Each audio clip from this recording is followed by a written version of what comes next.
when you're so angry, when you're so mad, or for whatever reason, you can't bite your tongue and change your heart. It just doesn't happen that way. Whenever somebody says, you can beat up Goliath, you just got to have faith. You know what? When there are times when you have no faith, you can't drum it up. I'm sorry. It's just a wrong advice. Whoever tells you got to do this and that, you got to try harder. I'm sorry, it doesn't work. But I've seen what did work. I want to share my own story. There was a time when my sister, I have a sister that lives in Philly, and she arranged a Bible study through my wife. This was a while back. Friday evening. I agreed to it, but I was thinking I'm going to use that drive, and that would be enough time to actually prepare for the Bible study. So we're driving, and I remember it was just a very nasty, heavy traffic. It was very stressful. As we got closer, I think, she kind of needed help. And so she kept bugging me, as I was trying to, prepare, and there wasn't, that much time left. I took a little nap, and I'm up, and now I have just enough time to prepare, and I'm preparing.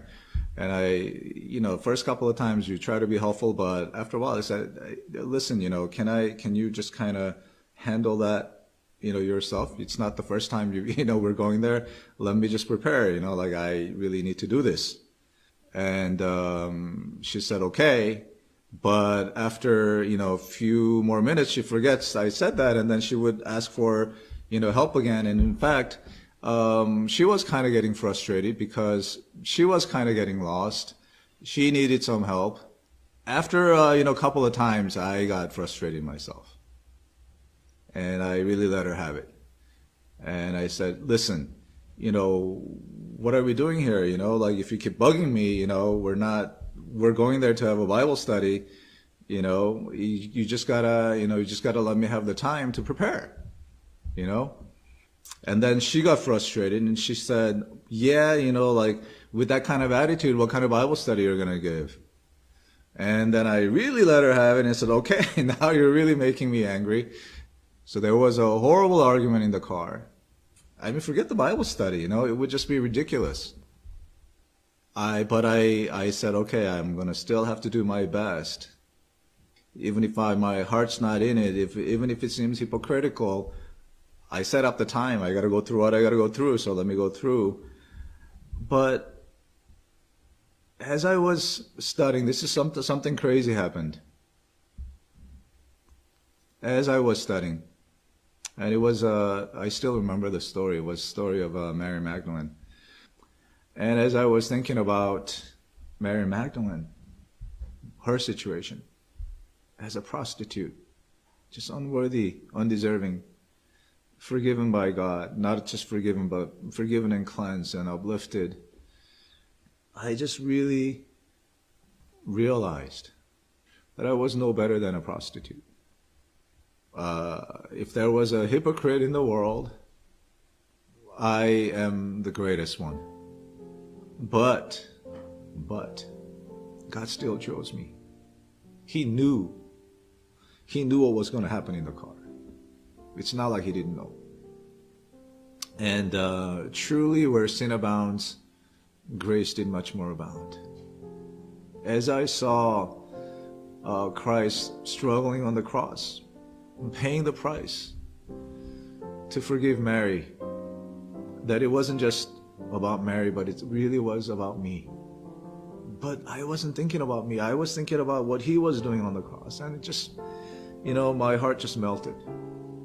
And that Bible study was really, really good one. It was one of the best Bible studies I ever had. Not because I was well prepared, but because I saw what Jesus did on the cross so clearly.